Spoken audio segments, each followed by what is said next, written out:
তো শিক্ষার্থী বন্ধুরা কেমন আছো সবাই? জানি তোমরা অনেক ভালো আছো। ষষ্ঠ শ্রেণীর 2024 সালের নতুন বই পেয়ে নিশ্চয়ই তোমরা খুশিতে আছো। তো আজকে আমি তোমাদেরকে ষষ্ঠ শ্রেণীর পৃষ্ঠা 34-এর 6-7 অঙ্কের সমাধান নিয়ে এসেছি। গত পর্বে হয়তো তোমরা দেখেছো আমার 1 থেকে 5 পর্যন্ত অঙ্কের সমাধান। তো আজকে তোমাদের আমি শিখাবো 6 এবং 7 নম্বর অঙ্কের সমাধান।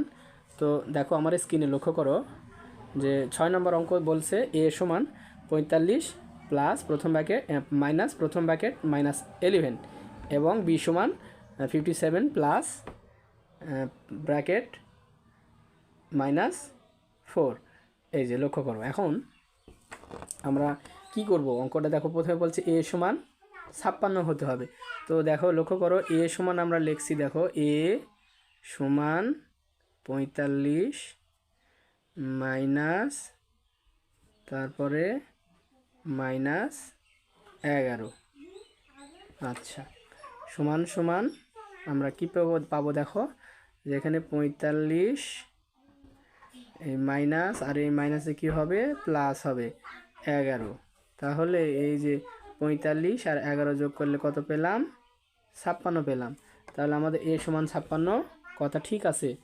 এরপর আমরা b সমান কি লিখব দেখো তো, b সমান হচ্ছে b সমান 57 প্লাস ব্র্যাকেট মাইনাস 4। আচ্ছা, এই যে 57 মাইনাস আর প্লাস, আমি প্রত্যেকটা ভিডিওতে তোমাদের বলেছি এই অধ্যায়ের যে যদি সামনে প্লাস থাকে বা মাইনাস থাকে আর ব্র্যাকেটের মধ্যে যদি কোনো প্লাস মাইনাস চিহ্ন থাকে, কিছু থাকে, অর্থাৎ ব্র্যাকেটের চিহ্নগুলো পরিবর্তন হবে। অর্থাৎ মাইনাস দিয়ে প্লাসে কে গুণ করলে আমরা প্লাসে মাইনাসে মাইনাস পাবো মাইনাস 4। তাহলে 57টার মধ্যে আমরা যে 4টা বাদ দিই কত পাবো? 53। তাহলে বি এর মান কি 53 আছে? হ্যাঁ আছে, কিন্তু মাইনাস 53 আছে, তার মানে এটা আমাদের হবে না। তাহলে আমরা এ মাইনাস বি হয় কি না সেটা আমরা দেখব। এখন এর মান কত পেয়েছি? এখানে 56। বি এর মান কত পেয়েছি? 53। তাহলে আমাদের দেখো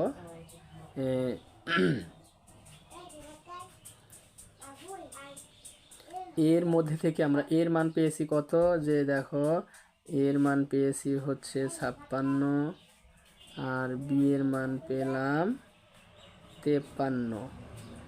যদি আমরা বিয়োগ দিই কত পাবো? 56, 6-এর মধ্যে 3 বাদ দিলে 3 পাবো।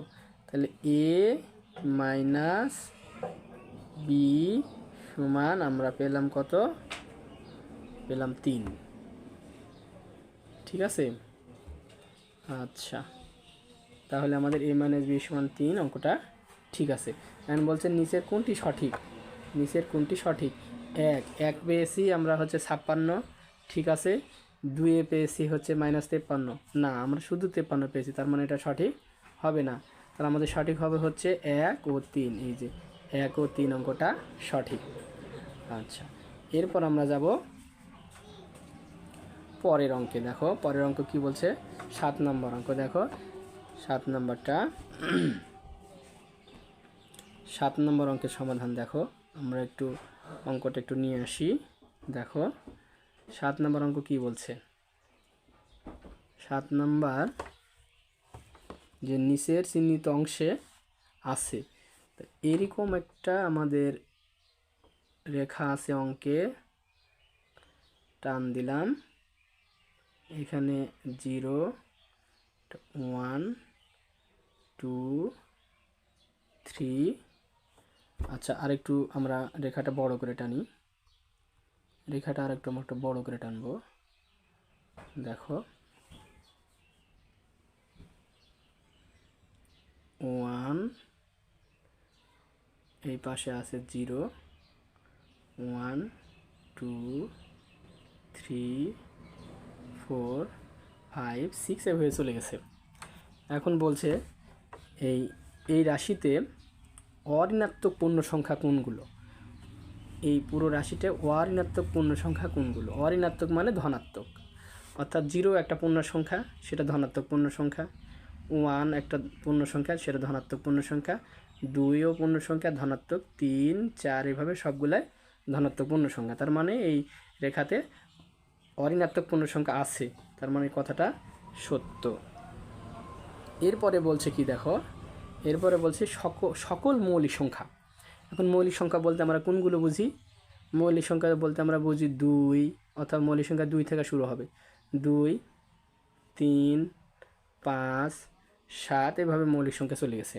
তাহলে এখন এই 2 3 5 তারপরে 7 আমার কি এই রেখাতে আছে কি না? হ্যাঁ আছে, দেখো 2 আছে, 3 আছে, অর্থাৎ এরপরও যদি কোনো সংখ্যা থাকে 5 6 7 এর মধ্যে কিন্তু মৌলিক সংখ্যা থাকবে।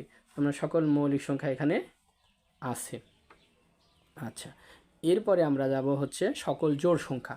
সকল জোড় সংখ্যা হচ্ছে 0 থেকে শুরু করে এই 4-এর উপর এখানে জোড় সংখ্যা আছে কি না রেখার মধ্যে?